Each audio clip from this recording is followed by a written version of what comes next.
Hoje, mergulharemos não apenas em uma palavra, mas em um mistério cósmico, a graça, o fio dourado que costura toda a Bíblia, desde o Éden até o novo céu e a nova terra. Mais do que um conceito teológico, a graça é a assinatura divina na história humana, a arquitetura invisível que sustenta a redenção. Convido-vos a uma jornada que une exegese, história, arqueologia, teologia e devoção, para descobrir como a graça não apenas perdoa, mas recria. As raízes linguísticas no Antigo Oriente. Para compreender a graça, devemos viajar ao coração do Antigo Testamento, e mais além, ao mundo semítico antigo. Em hebraico, a palavra é Shem, derivada da raiz Shana, que significa inclinar-se com compaixão, ser gracioso ou mostrar favor. Curiosamente, essa mesma raiz aparece em Êxodo 33, 19, quando Deus diz a Moisés, terei misericórdia, Shana, de quem eu quiser ter misericórdia, revelando que a graça é soberana, não negociável. Mas há algo ainda mais fascinante. Shem também pode significar beleza ou encanto, Provérbios 22, 11. No entanto, no contexto bíblico, não é a beleza humana que atrai a graça divina, mas a graça que torna belo o que é indigno. Quando Gênesis 6, 8 afirma que Noé achou graça aos olhos do Senhor, estamos diante de um paradoxo histórico. Em um mundo onde toda a imaginação dos pensamentos de seu coração era má continuamente, Gênesis 6, 5, Deus escolhe um homem, não por sua perfeição, mas por sua decisão livre e amorosa. Em tabuletas mesopotâmicas do século XVIII a.C., encontramos termos semelhantes a Shem usados em contextos de relações de patronagem real, onde um rei concedia favor a um súdito leal. A Bíblia subverte essa lógica. Deus concede favor não a leais, mas a rebeldes, e os torna leais por meio desse mesmo favor. Quando os 70 sábios judeus, traduziram o Antigo Testamento para o grego, a Septuaginta, c. 250 a.C., escolheram a palavra charis para traduzir Shem. No mundo helenístico, charis era um pilar da ética social, era o favor não merecido, mas que criava um laço de gratidão e lealdade.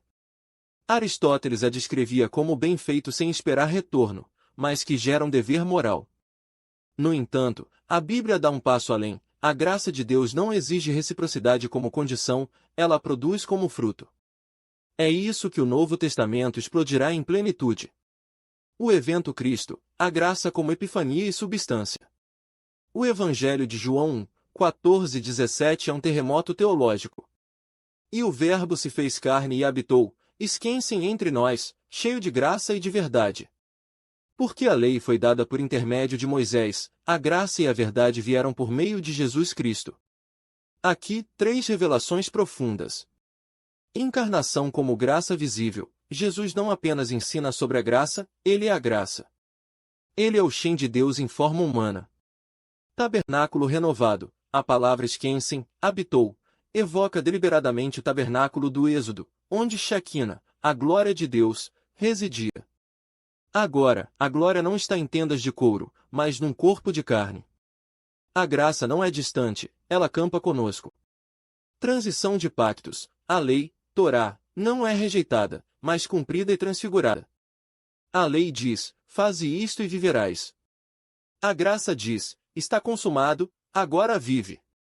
Evidência textual. Em Lucas 2, 40, lemos que o menino Jesus crescia em sabedoria, estatura e graça diante de Deus e dos homens.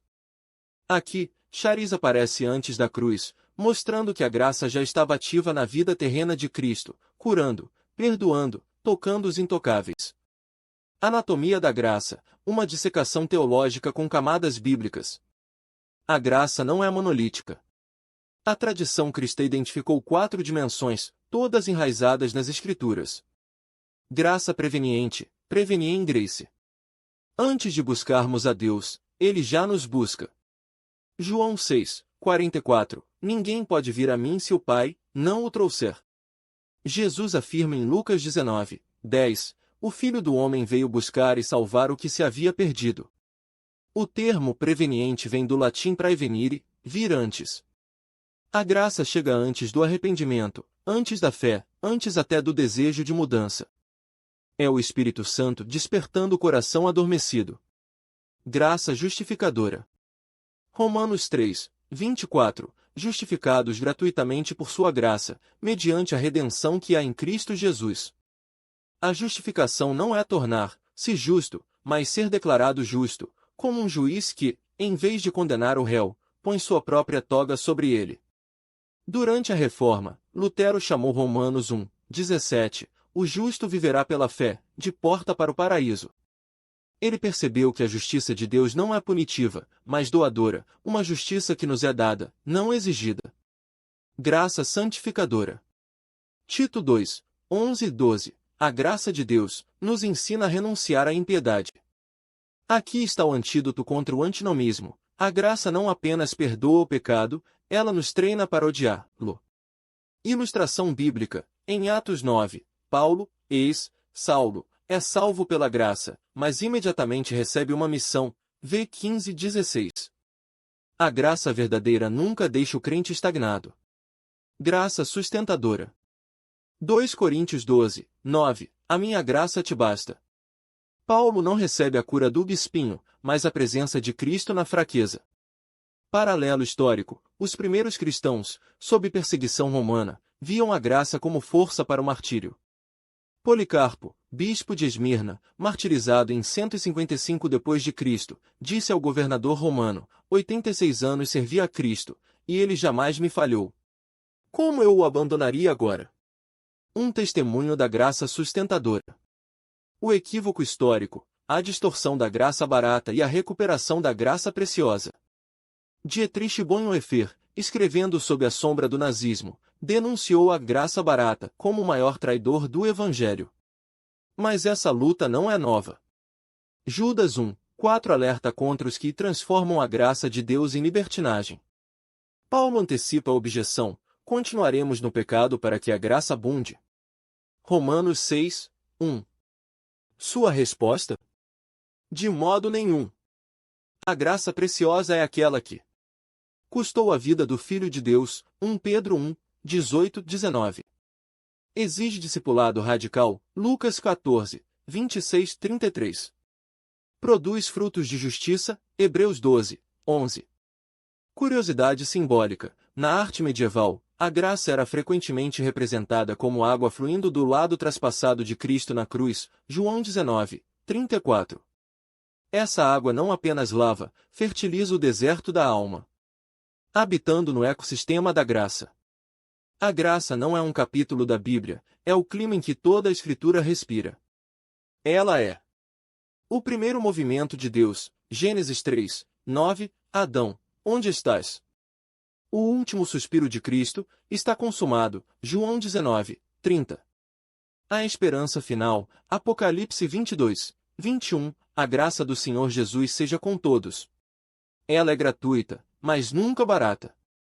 É imerecida, mas transformadora. É divina, mas encarnada. Desde os patriarcas até os apóstolos. Que rupturas e continuidades você percebe? Sido um canal para experimentar a graça sustentadora de fé pode ser um laboratório da graça preciosa, onde o perdão é real, mas o discipulado é sério. Escatológico. Como a graça se relaciona com a nova criação? Será que no céu ainda falaremos de graça, ou ela se tornará realidade plena, sem sombra de pecado? Canal no YouTube @leitura_sagrada. Mas transfigure, pois, como disse Agostinho, Deus te criou sem ti, mas não te salvará sem ti, e nem te salvará sem sua graça. Nos sustenta no presente e nos glorificará no futuro. Amém.